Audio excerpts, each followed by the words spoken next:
Happy Thursday afternoon, everyone. Good to be back to the MindsetGo radio show, a show about conversational intelligence. And I think about how many different kinds of conversations we have to have over the course of a day, but forget about the types of conversations. Think about the multiple people you have to have these conversations with. And those conversations pose different challenges, whether it's a challenge to be assertive as opposed to passive or aggressive, whether it's a negotiation you need to make with someone and what is the complexity of that relationship, whether it's giving or receiving feedback, the list goes on. And with the multitude of difficult conversations, and of course I didn't even mention conflict. So as I work more and more with human beings on being more confident and effective communicators, I realize just how challenging conversation is on so many different levels, and that's why this show is dedicated to this. And thrilled to be back. My name is Mark Altman. I'm the founder and president of MindsetGo, here with my sidekick and producer, Ted. Hey, good morning. Who's the man? Or it's afternoon, isn't it? Yeah, it is. It is. I got to catch up. All right, so Ted.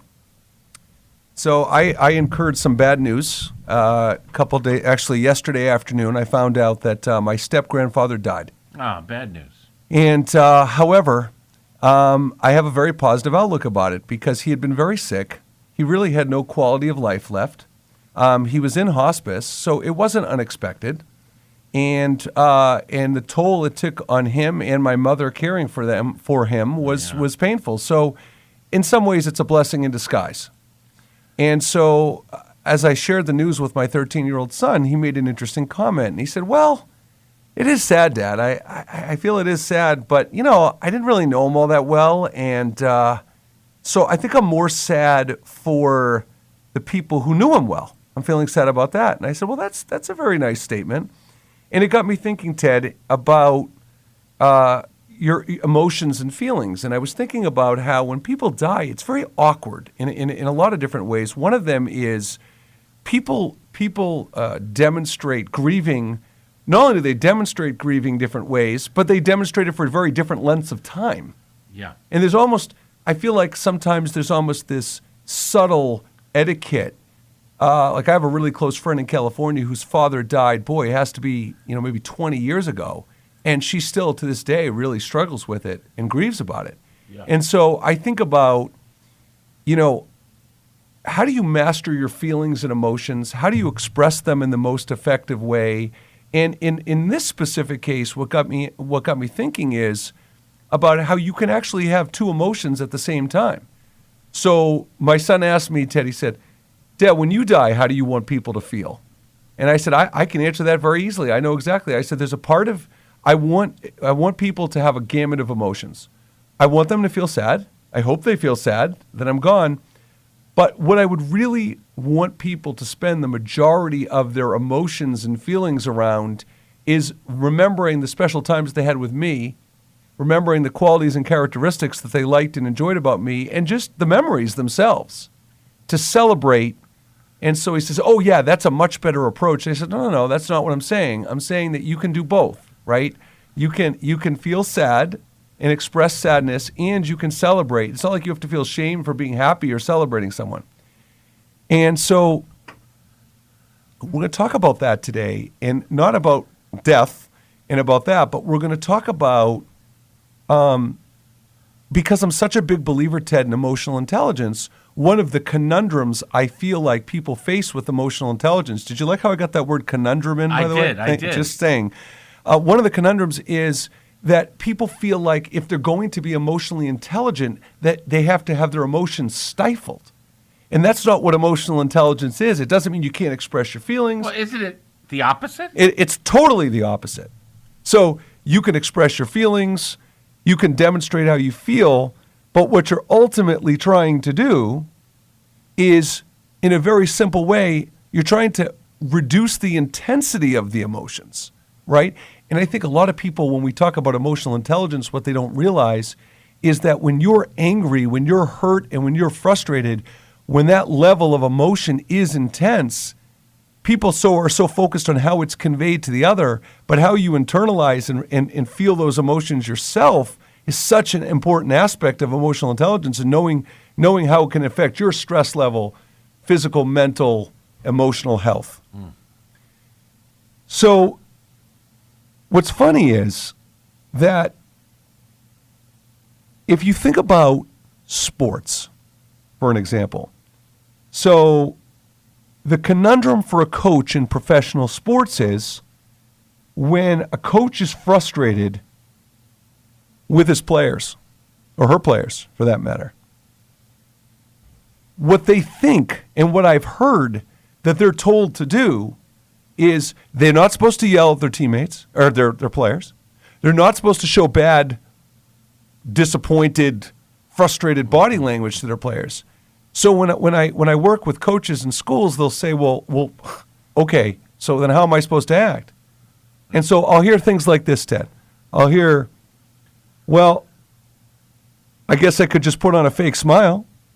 I guess I could just ignore it. And so where I want to really start off today is when you talk about mastering your frustration. This is the thought I want you to think about today, Ted. Mastering your frustration. So what does that mean to you? When you hear me say that, what does that mean to you? Well, the first thing that comes to mind, because of the context of our conversation, is I think of, wow, people mask. They never master themselves. They mask themselves in order to fit into a group, a clique, or a situation.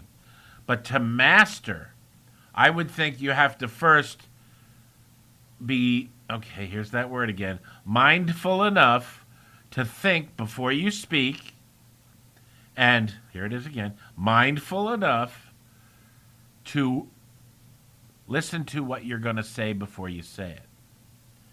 Then speak. Then, and only then, are you mastering your emotions. Okay, so good point, good points. And here's the thought process. So for those of you who are becoming more confident and familiar with emotional intelligence, I want you to think of it from this perspective, okay? Master. So can we all agree that if we go to a doctor and get a diagnosis with a recommendation of surgery or medications, very often we choose to get a second opinion. It's pretty accepted that that's a standard thing to do. Agreed? It's certainly not only acceptable, but it's recommended. Correct. Then we have a second scenario, which is if you're about to make a decision, that's an important decision or even an unimportant decision in your life, can we agree that very often before we make that decision, we consult family, friends, loved ones, just to get a second opinion? Hey, this is what I'm thinking about doing. How does this sound to you, correct? Correct. You don't want to do anything blindly without consulting those you trust. Perfect. The key word that Ted said there is don't do anything blindly. That was a very critical phrase. So here's what I try to convey to people about emotional intelligence. If you would get a second opinion when you get a diagnosis from a doctor, if you would get a second opinion about something important with friends, family, and loved ones, ask yourself internally for a second opinion. And what I mean by that is when you are in those situations where you're trying to, quote unquote, master and not mask your emotions, as Ted said, all you need to do is stop yourself in that moment and seek a second opinion to yourself by asking 3 questions. Why am I upset? What is this about? And is it a good time to discuss it? And literally, if all you did to be emotional intelligent was to be able to pause, stop yourself, check in with yourself, get that second opinion to really confirm what's going on, that is what Ted is talking about when he says mindfulness. And so being mindful, pausing, not doing anything blindly, getting that second opinion, to me, Ted, that's emotional intelligence to a T. And that's, in simplest form, how to master your frustration. You know, one of the great examples is American Irish politicians in the Northeast. You can go back over time and listen to recordings of their speeches or any of the press conferences, and they'll say this before responding to a question.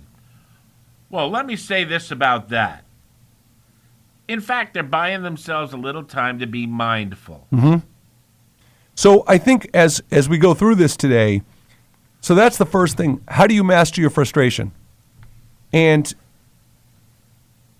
when we think about, as we go on with the show today, I want you to, as you're in your car and you're listening on your computer, I want you to think about what is your internal process to do that? How effective are you at doing it? And do you even have one? And so when we come back from our first break, we're going to continue to talk about different ways to master your frustration and how to be honest and fully express your feelings. I'm Mark Altman. This is the Mindset Go radio show about conversation intelligence. We'll be right back. Okay, welcome back to the Mindset Go radio show, and we're going to pick up right where we left off, talking about mastering frustration. And look, we were using a coach in sports and as an example, and we were going through the different methods they have so they don't have to suppress their feelings. And we're going to really focus on the difference between suppressing feelings and doing what's called a reappraisal. And, part of the thing about suppressing feelings, I mentioned right before the break, you could do a fake smile, right? You can do a fake smile. And the problem with the fake smile is if you're making it seem like everything's okay, then your authenticity can come into question. And let's face it, most people who spend time frequently with others, such as employees and a boss, athletes in a sports team, parents and their kids, can see through a fake smile. So that actually can have a counter effect. And then the last thing is we'll ignore it and we'll pretend it didn't get to me.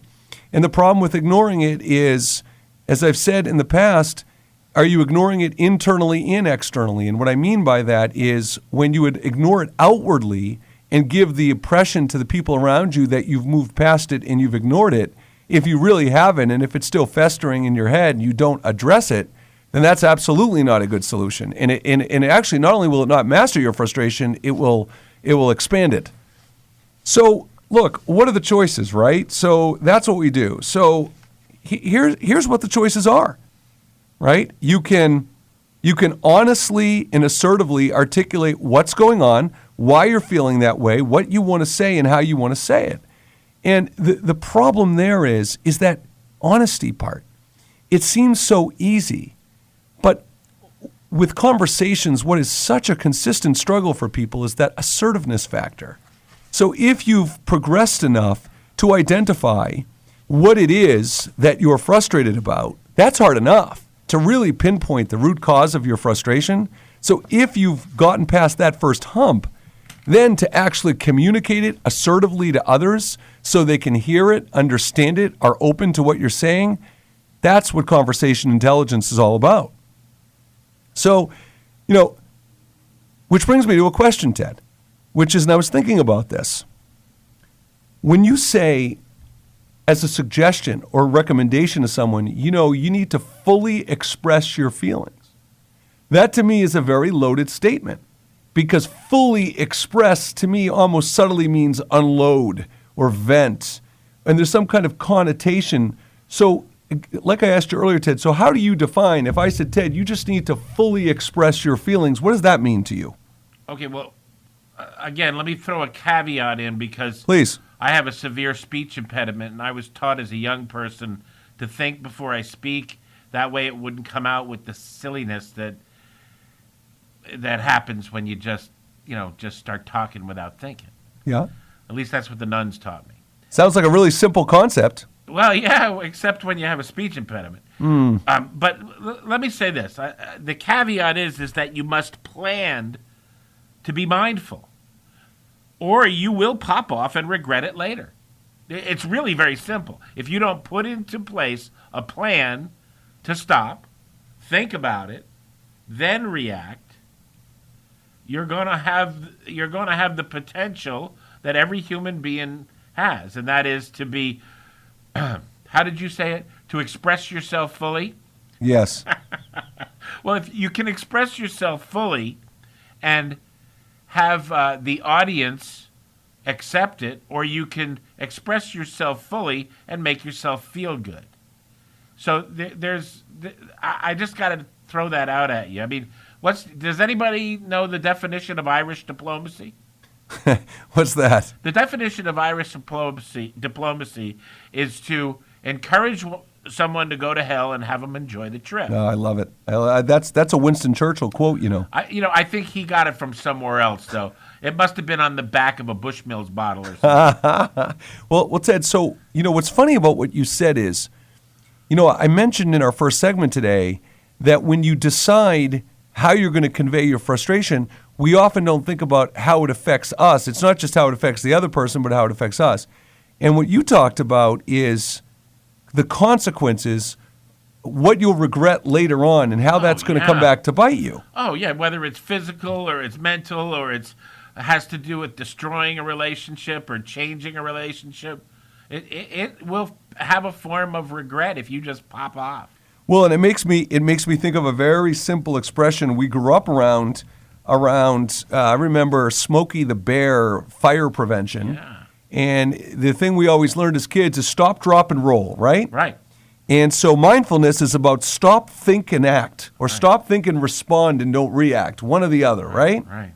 So, look, at the end of the day, when you want to fully express your feelings, you can fully express them in a way, but the goal, what's the goal of fully expressing your feelings? By unleashing or venting or unloading, what's the end goal? And as Ted mentioned, there are consequences to how you communicate those feelings. Probably the best analogy is one of those things they taught us as a kid again. When you get to the curb, look both ways. And there it is. The consequence is death. Okay? Yep, that's good. I'm sorry. No, that's spot on. So here's where we're at. We are taught that people regulate their emotions, Ted, in two ways. One of them is called suppression, and one of them is called reappraisal. Now, we've spoken about suppression. Suppression is masking your feelings, hiding them, bottling them up, pretending, key word, pretending to not be upset, right? Right. It's okay. Doesn't bother me, all right? And well, that is how most people act. As we've been saying, it's what leads to the most negative outcomes. Well, of course, it's a lie. Right? Because it's a lie. Anytime you lie, you're going to have a negative outcome. Wow, Ted. We are, boy, that's such a great why for not lying. I mean, it seems so, again, these things seem so basic, but one of the things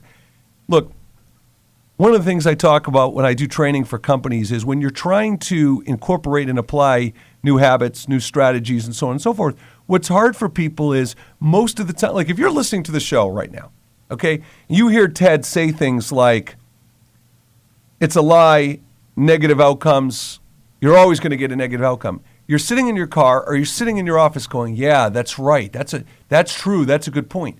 See, the problem is when you talk about things like improved communication or good emotional intelligence, the challenge isn't getting you to agree with us, right? The challenge is getting you to act on it.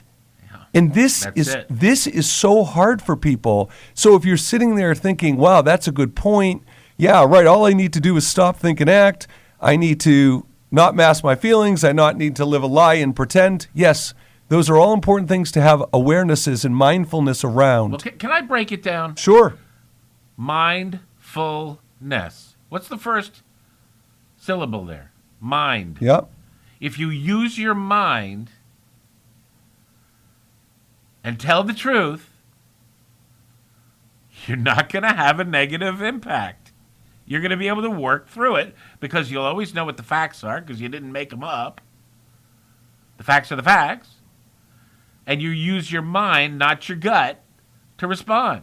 Yeah.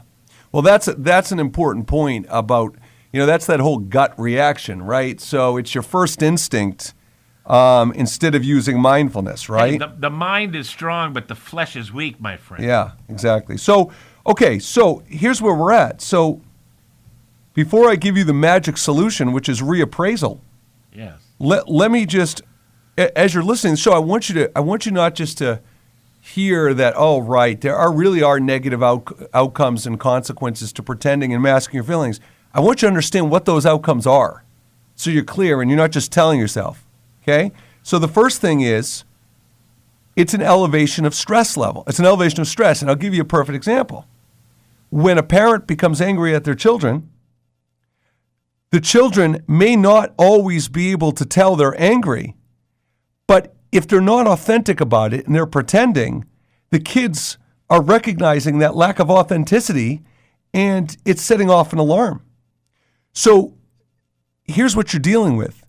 That approach to suppressing your feelings, pretending, you're going to have fewer close relationships. You're going to have more internalized negative emotions, which will translate into less social support, and what really will be the kiss of death, lower satisfaction with your life, your job, and your overall happiness level, right? So is that enough? Is that enough to motivate you to use reappraisal? So when we come back from the break, this is what we're going to talk about. So I want you to be mindful right now of, can you identify when you're doing this? Can you identify when you are actually suppressing your feelings, pretending, avoiding, ignoring? Can you think of situations that you actually do that? So when we come back from the break, we'll discuss so you don't have to do anything and a good alternative. This is the Mindset Go Radio Show. I'm Mark Altman. We'll be right back. Okay, welcome back to the Mindset Go Radio Show. We are talking about mastering your feelings and frustration.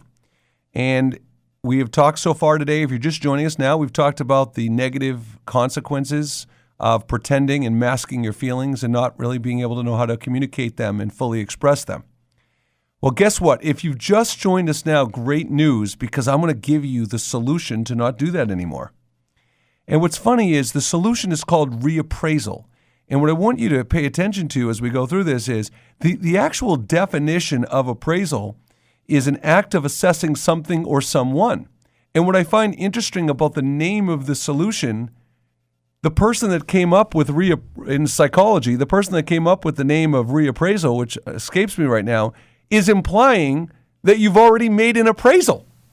Right. You've already assessed the situation. You've already done it. Right, got it. Okay. So it's really presumptive. It's presumptive. It's saying we're already assuming you're going to jump to a quick reaction and a snap judgment. So we're going to tell you not to do that. Well, some people believe that's the only way human beings can act. Well, I mean, I don't, because I was forced to as a young person to think before I spoke. But people don't necessarily have the education. Well, that's true. And, you know, Ted, it's a really good point. And that's why that's such a critical component you brought up. I actually saw, I'm going to digress for a minute. I saw a post on Facebook last night, which will stick with me forever. And it was a post about telling your children that Christmas gifts come from Santa Claus.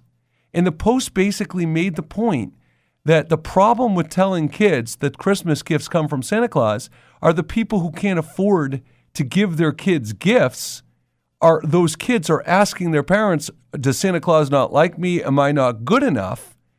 And it made me think to myself, boy, that is a perspective I never had thought about.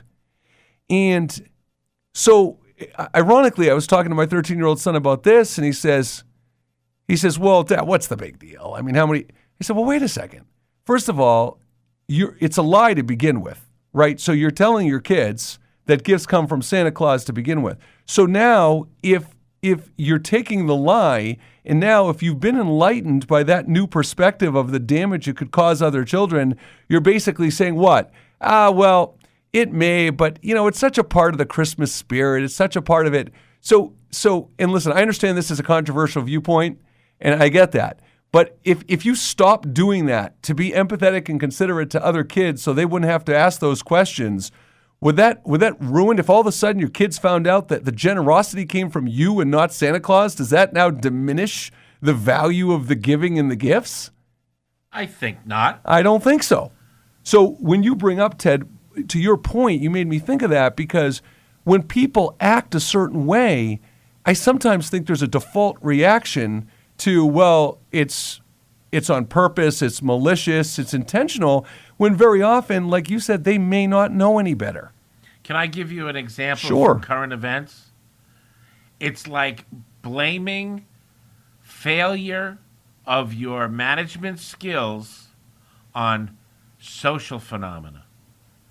What do you mean? Be more specific. A campaigner recently left the presidential campaign. And she said that the reason why she was unsuccessful had to do with the inability of our social and cultural environment to accept someone like her. When in fact, it's very well known that there was a $5 million shortfall.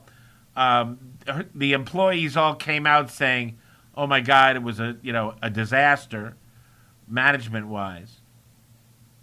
So sometimes people use lies to comfort themselves Denial? and to mask their failure. So that's my little bit from current events. Well, that's a fair point. Well, so with that said, here's the scoop, right? So if reappraisal is presumptive judgment that you've already made a snap judgment assessment for whatever reason, and there could be a multitude of them, then here's something to think about. So how often are you right and wrong when you act on your initial judgment or assessment? Think about that. If you assume and are presumptive, if you were to actually keep score and say, well, if I have done that, if I looked at the last 20 times, could you actually see where that hasn't worked for you? And I don't think when it comes to appraising situations, is it appraising situations? Is it appraising people? Is it appraising intentions and motivations? Let's not send the wrong message here. You have to trust your first reaction. You just have to be careful how you react. Well, so is it trust? Well, wait a second though, Ted. I don't know if I agree. When you say trust your first reaction, I would be more inclined from an emotional intelligence to say qualify your first reaction. Okay, but let me make it a little more dire. Somebody comes walking down the hallway and pulls a machete out, and they're walking straight towards you. Now, if you wait to determine whether, they're going to cut the butter in the kitchen with that thing, or there's some malicious intent and he's looking right at me, if you wait, you may be spending your mortal... Yeah, but wait a minute. That's an obvious extreme scenario. I'm going to give you one. Okay. A more realistic workplace scenario, because, yes, I would never discourage you from trusting that. So what about this? What about you have an employee that works for you, and they didn't turn in their project on time? So if your first reaction is, they're not a hard worker, their work ethic, they're a millennial, they're whatever. See, I think trusting your first reaction, I think that's what's getting people into trouble. I would have to agree with you that if you apply your personal prejudice to every decision in the hot spot of the moment, you're going to end up making a lot of regretful mistakes. But that's just it, Ted. It's if I go back to my scorecard comment, if you were to actually measure that, if you just weren't mindful, if you didn't stop, think, and act, and if you just trusted that instinct, here's the problem. That instinct is it based on facts, emotions, track record, assumptions, feelings, prejudices, baggage? So that's the problem. The bucket that first reaction is based on is really problematic. Right. You agree? But I would agree, but what happens if you're right? What happens if your first instinct is, this person just doesn't want to come up to our team expectations. Maybe I have to confront this. And you go down the hall and walk there, and there's the person picking up all of their papers off the floor, and somebody says to them, "Oh no, here comes the boss," and you overhear that. And you walk up, and now the person is there completely at risk. They are completely at risk because they're a mess physically, their desk is a mess, and they know they haven't turned in their deadline. So at that point, you don't, whip out the finger and say, "Hey, why can't you get your work done?" You say, "Listen, let's go sit down and talk about this. You appear to be frustrated, or there's something going on. Let's talk about it." Yeah, except Ted, you're talking about something a little different. So what reappraisal says, reappraisal isn't actually necessarily saying your first instinct is wrong. Reappraisal saying is take time to reappraise your first instinct and to take it through some kind of qualification. And then if you still think there's enough of a track record, a precedent, a messy desk, and you have enough evidence or facts to go by, then they're saying, go ahead and talk about it. But so you're talking about kind of what you would do after reappraise. So I guess my question is for you is what you just described, but there's no downside to reappraising. Well, I guess right? What I was trying to do was demonstrate what you were saying. When you get hot, you leave the room, you're walking down the hallway, and you look at this picture, it's a chance to reappraise. Yep. And have a reappraisal before you open your mouth. Right. So either way, to your point, you can do what you're saying, but either way, we're saying take that reappraisal step first. God, yeah. Okay. So and there's a huge component of reappraisal. It's probably the single biggest ingredient, and that's curiosity. And here's what I mean. Okay, now I'm going to give you two scenarios. Okay, and think about this for a second. Think of how curiosity-led reappraisal could make a big difference. So scenario number one as a parent, okay? A mom notices that a child, one of her children, okay, pushed her sibling down. One sibling pushed the other down. Okay. So a lot of us, when it comes to violence or aggressiveness, that's a trigger for us. Like we don't want, especially if it's our own family, we don't necessarily want to see people in our own family. So a typical reaction to seeing one sibling push another down could be, how dare you do that? Or why would you be so mean? Or why would you do that? But then if you use reappraisal, it's actually having you stop. And by the way, that may have been the intention. I'm not saying that may not have been the motive. Yeah, but it could also be like a hockey game, where you only saw the second punch.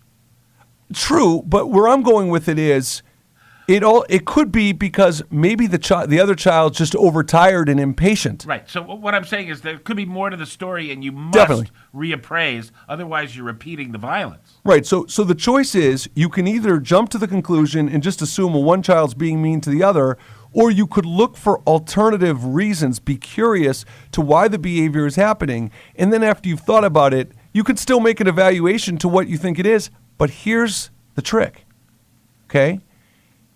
Most of the time, not all, you really don't know. When someone does something like that, if there isn't a precedent or track record of that, you don't know what their motive and intention was. Sure. So what you do is you remain curious, and instead of assuming or defaulting, you ask, how come you pushed down your brother? It's really that simple. So what we're trying to say is, instead of assuming or defaulting, be curious and ask. I'm nodding in acknowledgement. I love that. So, all right. Well, when we come back for our final segment, we're going to continue to talk about how to reappraise situations. This is the MindsetGo radio show. I'm Mark Altman. We'll be right back. Okay, Ted, final segment. Here we go. We're talking about reappraisal. Again, for those of you joining us late here, the idea is to not suppress your feelings, not pretend, not mask your emotions. It is to reappraise. And again, as we talked about in our last segment, the funny thing to me is the word itself indicates an assumption that you're going to appraise without thinking the way you should and stop, think, and act. So what struck me, Ted, in between our break there is I was thinking about, you hear people often will say, not the right time, not the right place. Okay? We're not going to say anything right now. We're not going to deal with it right now for those reasons. I mean, we hear that. People make those decisions. And what's funny is that's reappraisal, right? Aren't you? If you can mindfully tell yourself not the right time, not the right place, you are reappraising at that moment.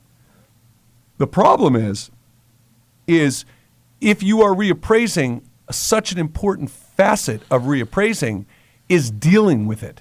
So if you say not the right time in the right place, but you don't ever come back to it and avoid and ignore it, kicking it down the road, then you didn't accomplish that. You didn't do the part two, and instead kicking it down the road. So I think that's an important thing. So I think what's interesting about the word reappraisal is I think people do it in some cases. They don't even realize they're doing it. For instance, we talk about mindfulness on the show a lot. And what's always funny to me is whenever I get in front of a group of high school students and I say, how many of you in here practice mindfulness? And most of them don't even understand the word and know what it means. But it's literally, this might be a terrible comparison, but I don't think it is. I ask the same question, how many of you practice sales? And you know something? Virtually everybody in that room does both.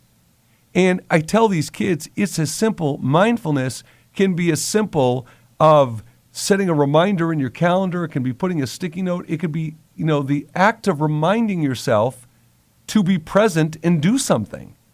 And I think it's a really late, poor man's definition, but I think getting people to accept words like mindfulness and getting people to embrace reappraisal and emotional intelligence, we have to put it in simple terms because otherwise it seems too heavy and people run. Well, animals, sentient beings have the ability to examine their behavior and react to their own needs. Non-sentient beings just react. So, in fact, what you're talking about is to control your involuntary muscle action with some sort of restraint, or not restraint, let's not use that word. Let's call it, I like the one you do, appraisal, with some sort of reappraisal. Well, and Ted, I got to tell you, I think you're spot on because when you talk about the building restraint, as I was driving the show today, I was thinking about this. It's no different than working out or going on a diet. If those are priorities to you, you need to show discipline and restraint. Right. And there's no difference. If you've never been exposed to the idea of a diet, then you're going to involuntarily keep eating. Correct. Because that's what you know. So, and again, it falls back on being exposed or educated to the concept of mindfulness.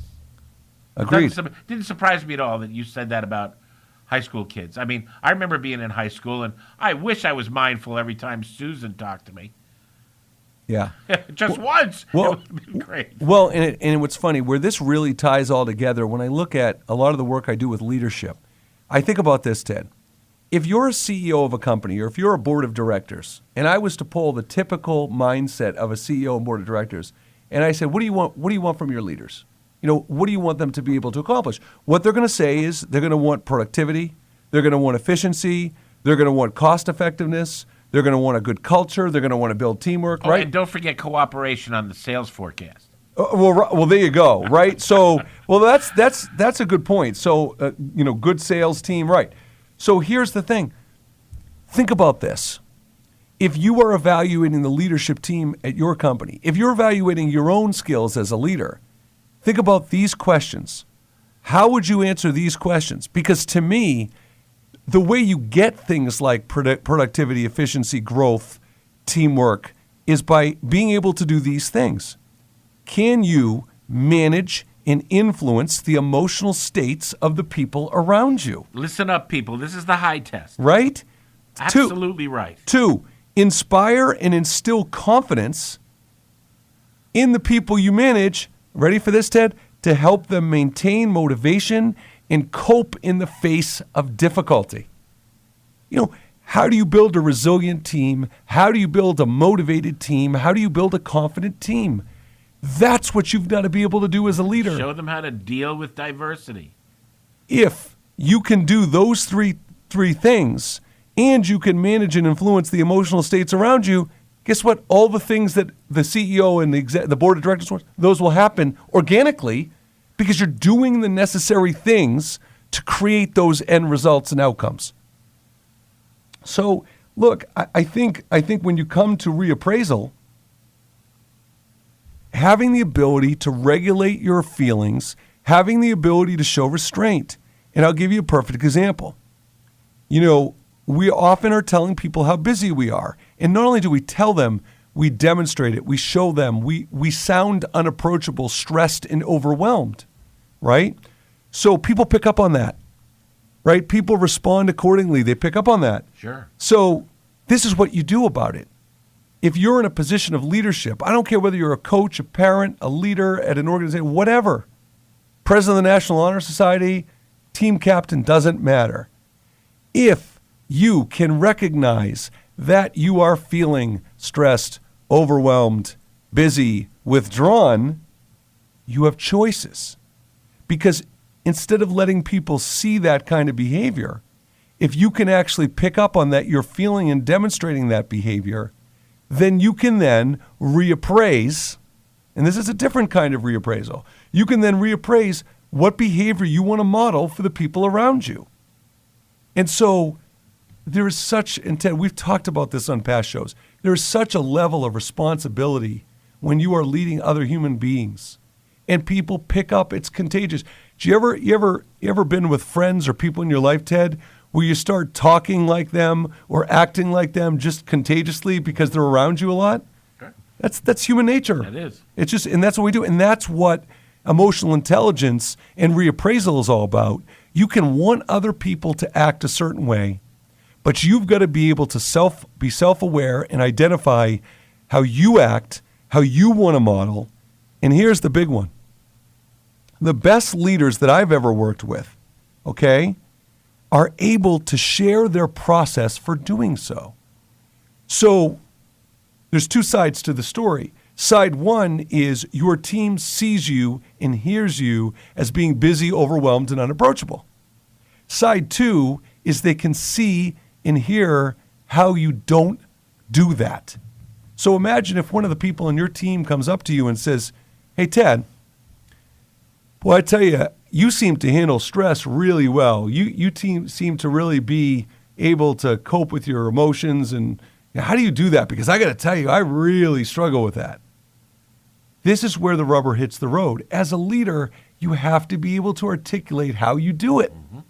Because it's not magic. You didn't wake up one day and say, "Boy, I know how to cope with my emotions and stress." Yeah. You worked at it, but you take steps. There's a process you do internally where you run yourself through a series of questions. Your internal voice guides you through a series of thoughts. And as corny as it may sound to some of you, it is critical to be able to articulate that. It is no different than if you're an excellent writer and someone says, "I wish I could write like you," and then they say, "How do you do it?" that you would articulate how you are an effective writer. Just like you could articulate how you have work-life balance, how you do reappraisal, how you balance your stress and emotions. It's the same concept. But I tell you, there are so few leaders that know how to model that effectively. And for the ones that do, going to that next level and teaching your team how to do that, that's A+ level leadership and managing. So, look, at the end of the day, we're trying to take a broader perspective. You know, when you have times of loss and disappointment and frustration and failure, take a broader perspective, reappraise so you can help others do the same. And leaders who are able to do that